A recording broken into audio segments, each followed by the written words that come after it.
일본 제국주의의 억압에서 벗어난 지 70년. 하지만 우리는 식민 지배의 흔적을 얼마나 지웠는가. 해방 이후 70년, 우리는 무던히도 앞만 보고 달려왔다. 그 사이 나라를 팔고 동족을 배반한 행위는 망각 속에 묻혀갔다. 성공의 상징 타워 팰리스, 으리으리한 강남의 고급 아파트, 그리고 대한민국 최고 부촌의 고급 주택들.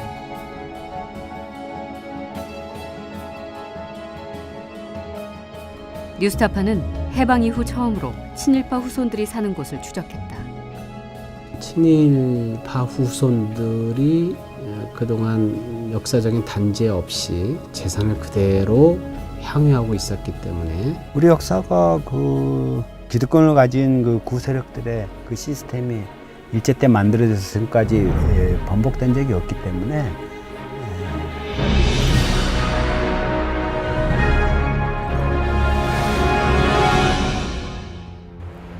2011년 3월 31일 헌법재판소에 세간의 이목이 집중됐다. 재판정에는 긴장감마저 감돌았다. 친일파 후손 42명이 국가를 상대로 낸 위헌 소송이 결정나는 날. 재판소 전 구성원들이 다 긴장을 합니다. 조금 더 긴장감이 흐를 수밖에 없죠. 친일 후손들의 이 낯뜨거운 소송은 4년에 걸친 치열한 공방 끝에 판가름이 났다.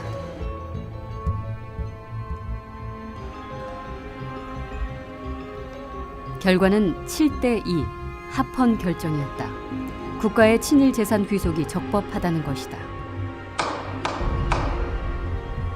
친일 재산을 환수하는 문제는 역사적으로 매우 이례적인 공동체적 과업이므로 헌법에 위반되지 않으며 또 민족 정계를 바로 세우고 일본 제국주의에 저항한 3.1운동의 헌법 이념을 구현하기 위한 것이다. 그렇기 때문에 헌법에 위반되지 않는다라고 판단하였습니다. 지난 2006년 공식 출범한 친일 반민족 행위자 재산조사위원회가 활동을 시작하면서 밝힌 포부는 남달랐다.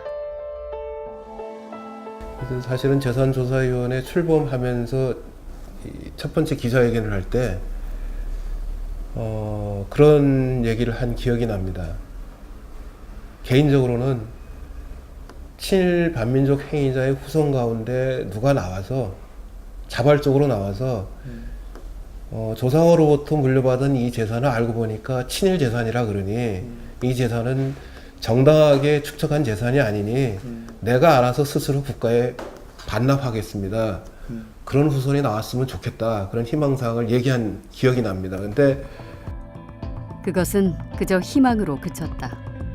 후손들은 오히려 적반하장의 행태를 보였다.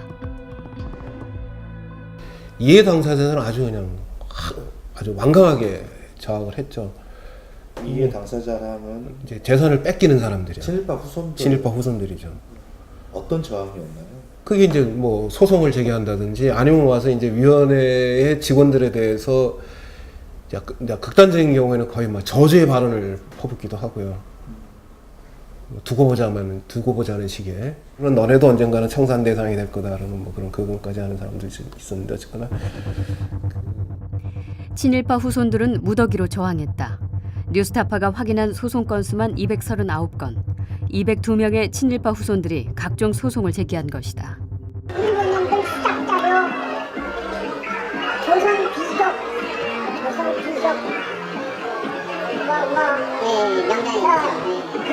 그거 보고 재산 뺏은 거예요.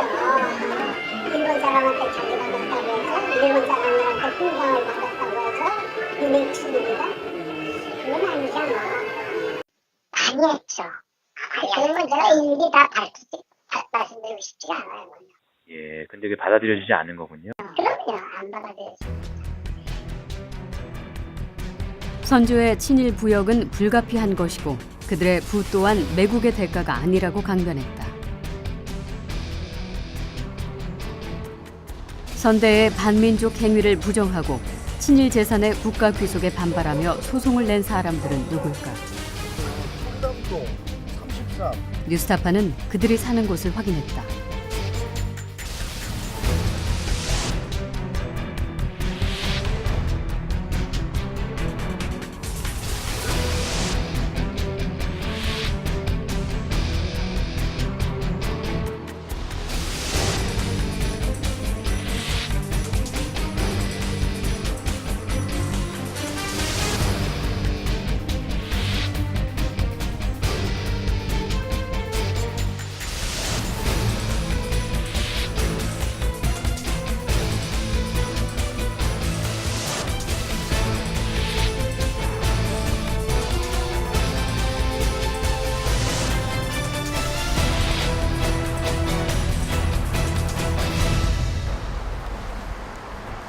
친일 후손 가운데 상당수는 10억 원이 훌쩍 넘는 고급 아파트를 소유하고 있었다.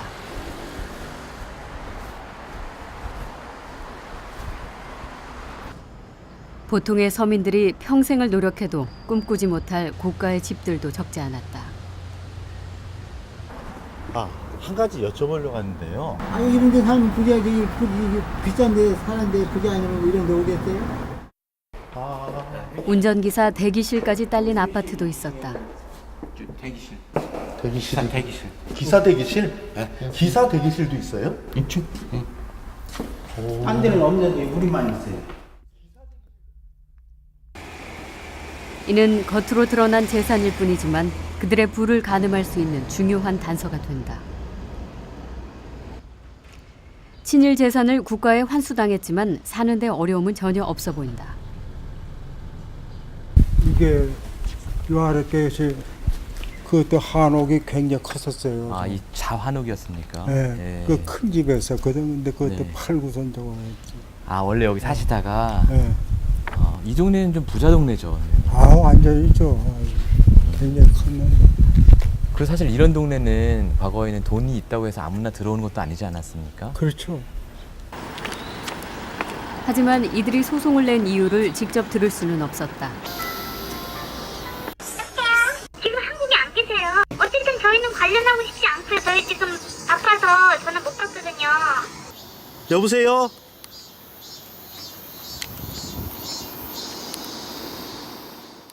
반민특위 때는 사실 다 포기했었죠. 그 사람들이. 나 이제 처벌받는다. 그렇죠. 이런 생각할 때 그게 한번 넘어갔지 않습니까? 넘어가서 후손들 입장에서는 부끄러움이 사라진 게 아닌가. 명예는 뺏겨도 재산은 뺏길 수 없다. 재산만은 지켜야 된다. 그래서 후손들이 뭐 재산을 지키기 위해서 가진 수를 썼죠.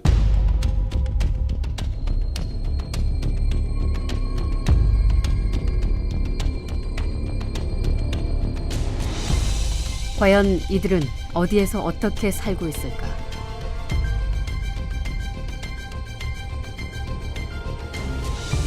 뉴스타파는 대통령 소속 친일 반민족 행위자 진상규명위가 발표한 친일파 1,006명을 대상으로 그 후손들 소유의 주거지를 파악했다.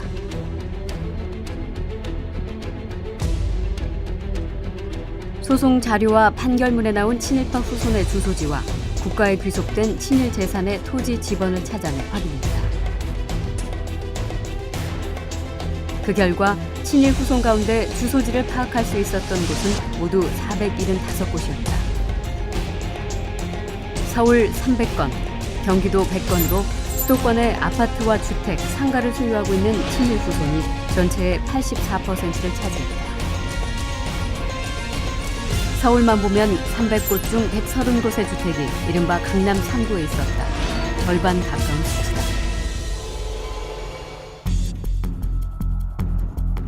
뉴스타파는 주택의 유형별로 소재지를 분석해봤다.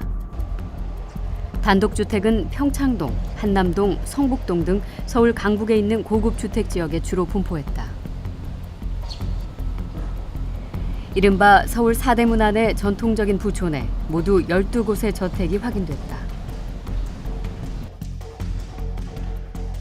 이곳의 폐쇄 등기부 등본을 확인해봤다. 상당수 건물과 대지가 선대로부터 물려받은 것으로 나타났다.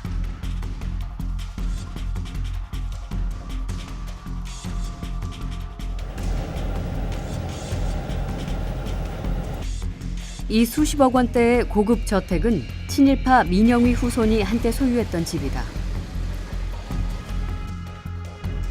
민영휘의 증손자는 이 저택을 1980년 아들에게 물려줬고 15년 뒤 다시 부인에게 소유권이 넘어갔다. 그리고 민영휘의 재산 환수가 본격 진행되던 2008년 수십 년 동안 소유했던 집을 돌연 매각했다. 이 저택을 매각한 민영휘 후손은 미국 시민권자였다. 친일파 후손 입장에서 보면은 비정상적으로 부를 축적했잖아요. 친일 행위의 대가로. 그러면 비정상적인 재산이잖아요. 비정상적으로 이루어진 행위에 의해서 축적된 재산은 계속 가지고 있으려 하면서 그게 비정상적인 행위였다. 친일이었고 반민족 행위였다는 것은 인정 안 하려고 하는 거잖아요. 아파트는 주로 서울 강남과 경기도 분당에 있었다. 이곳에 아파트를 소유한 친일 후손은 144명이다. 강남이 개발되고 고급 아파트가 생겨나면서 친일 후손들의 주거 형태도 달라졌다. 강북 단독주택에서 강남 고급 아파트로 많이 이동한 것이다.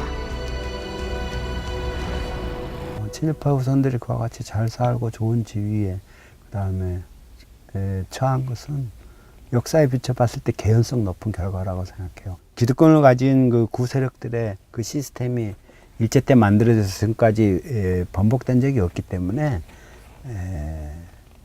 역사적으로 당연한 결과라고 생각이 되는군요.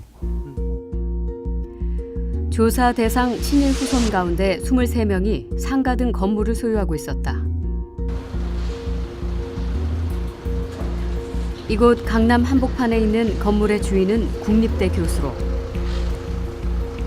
친일파 김석유의 증손자다. 김석유는 조선 총독부 중추원 참의를 지냈고 3.1운동 때 군민을 단속하기도 했다. 이 건물은 역시 대학 교수였던 그의 아버지로부터 상속받은 것이다.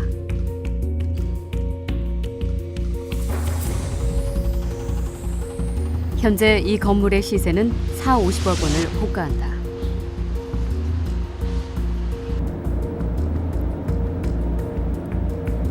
새로운 상가 지역으로 급부상하고 있는 홍대 앞에 허름해 보이는 건물. 이 건물의 소유주는 친일파 방태영의 아들이다. 방태영은 조선 총독부 선전기관지 매일신보의 편집장과 중추원 참의를 지냈다. 이런 상가 있지 않습니까? 바로 요 옆에 있는 건데요. 최하 6천 이상은 달라겠죠. 최하. 6천이요? 네. 아니 전체 상가가요? 아니 평당. 아 평당 6천. 대지 평당. 130억이. 130억이요? 네. 시세 130억 원의 빌딩. 청산되지 않는 역사는 친일의 대가를 이 땅에 대를 이어 물려주는 결과를 낳고 말았다. 명확한 거는 친일파 후손들이 그동안 역사적인 단죄 없이 재산을 그대로 향유하고 있었기 때문에 그것이 사회적으로 상류 계층에 있었던 것이 그대로 이어졌다고 보는 게 다 맞는 것 같습니다. 나라를 팔아 부와 영화를 누렸던 친일파들. 그들은 사라졌지만 전국 곳곳엔 그들이 남긴 매국의 흔적이 생생하다. 경기도 이천시 마장면 장암리 43만 제곱미터. 시가 110억 원이 넘는 이 땅은 친일파 민상호가 소유하고 있다가 국가에 귀속됐다.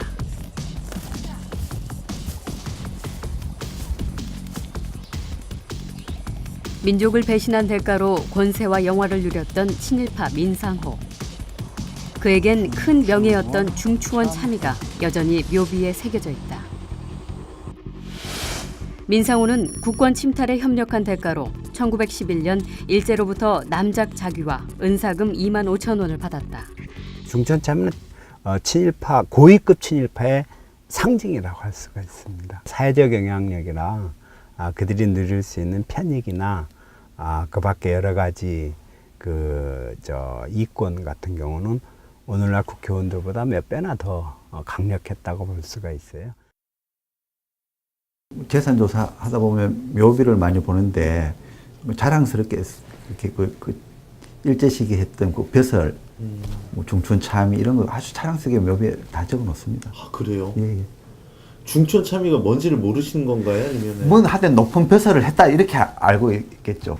어쨌든 똑똑하고 뭐 잘났으니까 그때도 일제 시기에도 관직이 오르고 했다. 그게 일제에 충성한 건지는 모르고. 오랫동안 민상호의 묘를 돌봐왔다는 마을 주민을 만났다. 지금 저희 지도로 지금 보고 있는 대통령도 뭐 같이 오고 막 아니, 그랬었어요? 아니 차를 빌려가지고. 누구 차를 빌려가지고? 이 대통령. 이승만 대통령. 차를 빌려서. 그럼 찝차, 그 전에 네. 찝차죠. 그리고 기사 뭐 이제 빌려서 그 타고 다니고 그랬어요. 옛날에는 여기 타고 다니고. 땅이 도대체 어떻게 생겼나 한번 보고. 그리고 한두 평도 아니고 여기저기 말이야 그 사람들 가지고 있는 땅 여기저기 하면 여기도 뭐 몇십만 평, 뭐 공주, 안성 뭐 이런 데는 몇십만 평이 그래서 부도덕한 거 아니야. 이 땅이 2009년 국가에 환수된 이후에는 그의 후손들도 발길을 끊었다고 한다.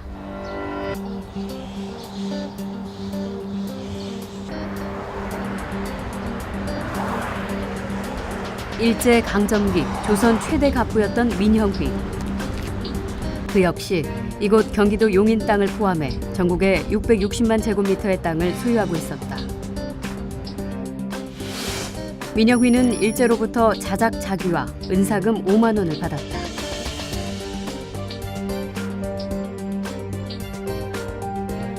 일본을 등에 업고 누린 부와 권세였고 민족을 배반한 대가였다.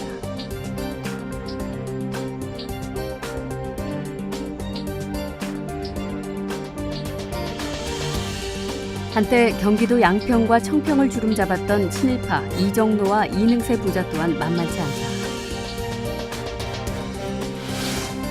국권 침탈에 기여한 이정로는 일제로부터 남작 자귀를 받았고 아들 이능세가 귀족 자귀를 세습했다. 부자의 친일 행각은 마을에서도 유명했다. 그 당시에 소위 말하는 일제의 그 동조를 해갖고 같이 쓸 때란 말이야. 그러면 그 사람들은 우리가 생각할 때 그런 거야. 정상적인 대한민국 사람이 아니잖아. 나쁜 짓을 한 거지.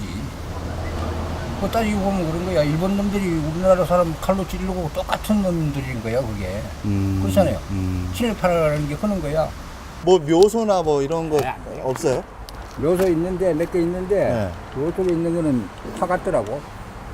아, 파갔어요? 이제 국가로 넘어가서니까 이제. 그 어디인지 혹시 알 수 있어요? 저쪽에? 바로 여기 바로 위에 올라가면 있었는데 파갔어 없어.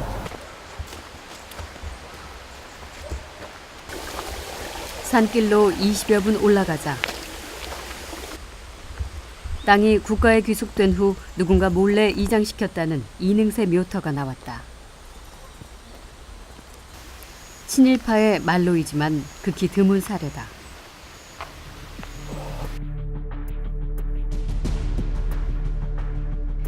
나라를 팔아서 민족의 유구한 역사를 단절시킨 친일파들이 그 대가로 받은 땅은 그 규모가 어마어마했다.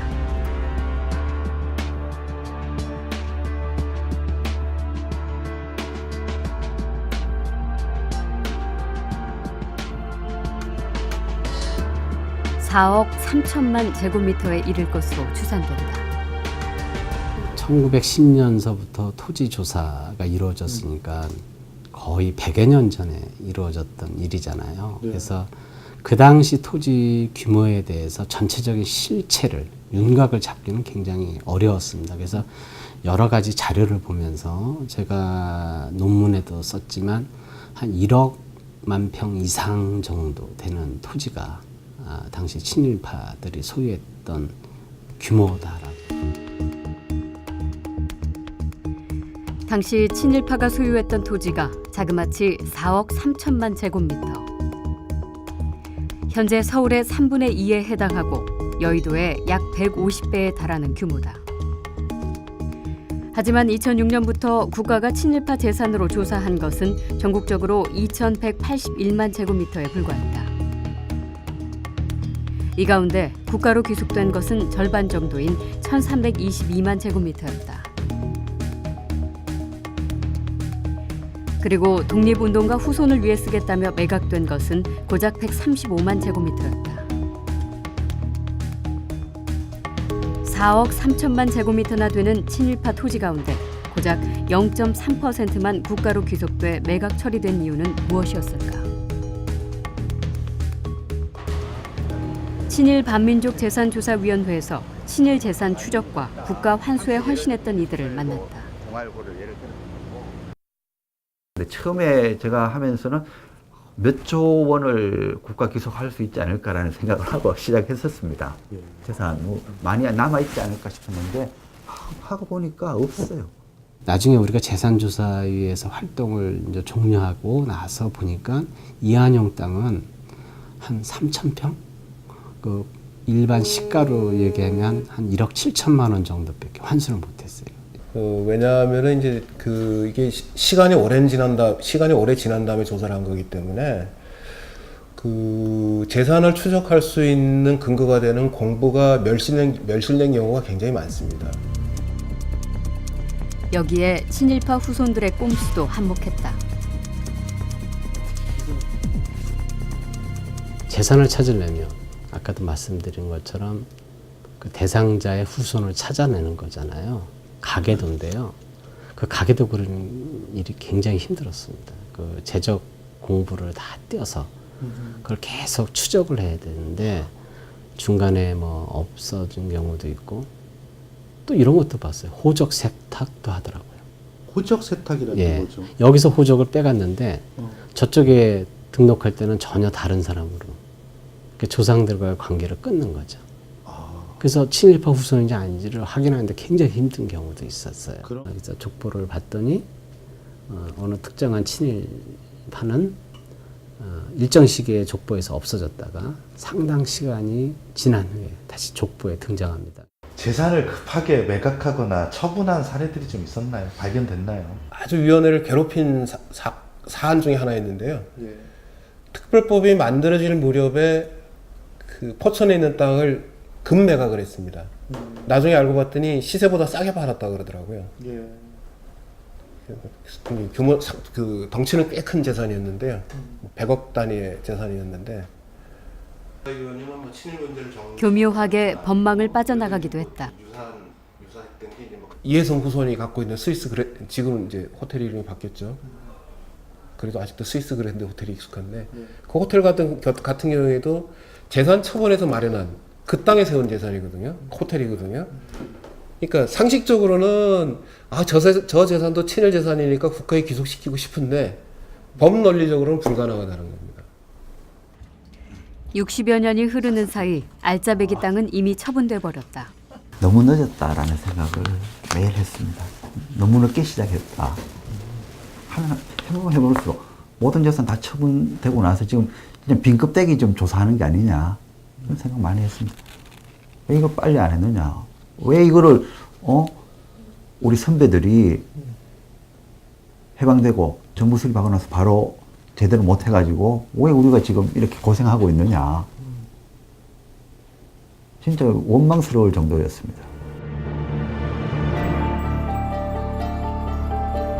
그렇게 친일파 재산의 환수의 길은 점점 멀어지고 말았다. 또 몇 번의 친일 청산의 기회가 좌절되면서 부끄러움을 잊어버린 친일 후손들의 저항도 거셌다. 한주가 아니라 강탈이에요. 이건 짝으니까요. 거기 이렇게 안 할 거예요. 이런 나라는 없어요. 일찍 와서 그걸 쑤셔가지고 뭘 어떻게 하겠다는 거야. 2010년 친일 반민족 행위자 재산조사위원회 활동이 끝났다. 친일 청산도 종료됐는가? 독일은 지금도 나치 전범들에 대한 추적을 멈추지 않고 있다. 우리의 친일 청산과 과거 극복 또한 이대로 끝내버릴 수는 없다. 저희 재산조사위원회 자문위원회에서 건의하는 형식으로 해서 이제 의견서를 제출했는데 뭐 예상했던 대로 청와대에서 묵살을 했습니다. 아무런 이제 반응 보이지 않고 묵살을 했는데요. 저희가 4년간 친일재산조사위원회 활동하면서 최선을 다해서 친일재산을 찾았다고 하지만은 혹시 찾지 못한 친일재산이 앞으로 나온다면 그 친일재산을 어떻게 처리할 건가? 친일 문제가 공개적으로 논의되고 공론화될 수 있는 그런 기회나 시스템이 만들어질 필요가 있다고 생각이 되면 그것은 이미 죽어버린 문제가 아니라 아직 충분히 해결되지 않은 문제이고 앞으로도 재발 가능성이 있는 문제이기 때문에 반석적 성찰을 공동체 구성원들이 계속 해나갈 수 있는 그런 어떤 기관 같은 것들이 상설적으로 만들어질 필요가 있다고 생각을 합니다.